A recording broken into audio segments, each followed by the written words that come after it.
Servus Männer, it's Red Pill Germany again. On this Sunday evening, I want to tell you a little bit about our culture here again. So on this Friday, November 1st, there was a public holiday in Germany. Just on the day before, on Thursday, October 31st, people celebrate Halloween. To my big surprise, there was even a small group of two mommies and a couple of girls dressed up as witches that were ringing my doorbell on Thursday night going trick-or-treating. Of course, I did not open the door, but it was not because I'm a cultural fundamentalist who says that this is not a German tradition and I will not celebrate these commercialized, materialistic holidays from the United States, this Hollywood, Walt Disney crap. No, it was just because out of the trivial reason that I didn't have any candy at home. I might have given them a can of sauerkraut or maybe some kidney beans, but I didn't have any candy in the house, so I didn't open the door. That's the trivial reason. So the holiday that we are celebrating at this time of the year, and that just as Halloween has pagan origins, is actually All Saints' Day on November 1st, and then the next day, November 2nd, is All Souls' Day. In Germany, it's called Allerheiligen and Allerseelen. Allerheiligen is one of the silent holidays, just like Good Friday. So that means in Bavaria especially, on this day, public dance events are not really acceptable and you should keep loud celebrations or something to a minimum. It is a silent holiday. So what is that day all about? So it has its origins already in the early church actually, and as the name suggests, the purpose is to think of all the holy people, of all the saints, and especially the martyrs of Christendom, and to pray to them and think of them. So here in Germany, the festivities are actually more or less a blend between this day and the next day, All Souls Day, and that is the one that I think has a little more pagan roots actually. So this is when you think of your ancestors.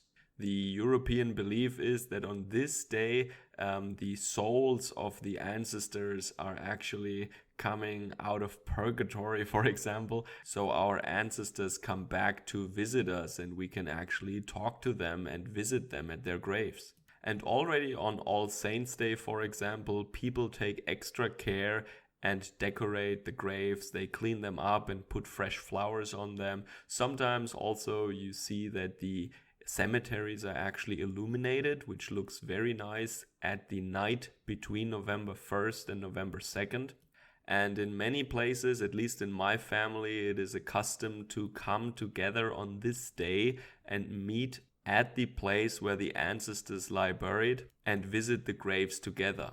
It is actually a very important holiday, at least for Southern Catholics at least. And so we all started very early in the morning and came by car to that place, and then we celebrated Mass together at around 10 o'clock.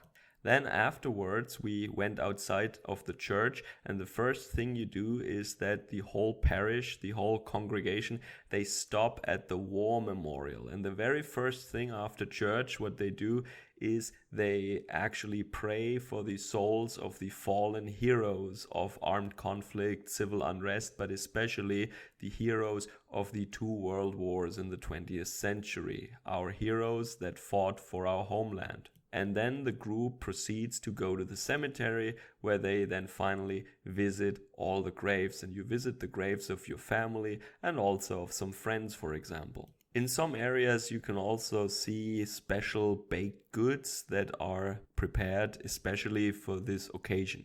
And then you normally have the usual family get-together program. That means you have lunch together and then you take a walk and have some coffee in the afternoon, and then towards the evening you return back home. And of course you talk and talk and talk for the entire day about this and that and everything actually.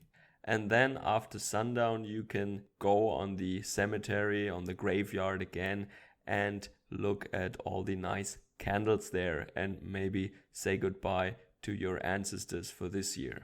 It is actually quite interesting when you compare that to Japanese culture, for example. I should mention also that our pagan traditions in Europe actually survived a little bit, or they were adopted in part or inspired, influenced certain aspects of Catholicism actually. Just think of the Easter Bunny, for example, a typically pagan pre-Christian fertility symbol. Also, the dates for Easter and Christmas have something to do with solstices and equinox days. In Japan, however, Shintoism, which was the original indigenous Japanese religion, survived there and is practiced until this day as an independent religion next to Buddhism that came over later from the continent. So now the more modern Buddhism and the much older Shintoism are practiced in parallel pretty much, and they formed a peaceful symbiosis there in Japan. In Europe, as I said, the situation is a little different. I would say, while paganism, of course, is also growing again, but also certain pagan aspects influence the Roman Catholic traditions and are still to some degree alive and well in local customs, such as carnival, for example. That has nothing to do with Christianity, of course. So in Japan, it is customary, for example, that the household that is the seat of a family has also the ancestral altar in the household. In addition to that, you have, of course, graves at the Buddhist temple. And just like All Saints' Day or All Souls' Day, you have their festivals too, where you think that the souls of your ancestors, or the spirits actually, that's what they would say, come to the earth again and they are close to you. That is, for example, Obon season in summer, but it is also Ohigan. And this is where you normally visit the graves and you polish the stones and you clean and decorate the graves and you feel closer to your ancestors.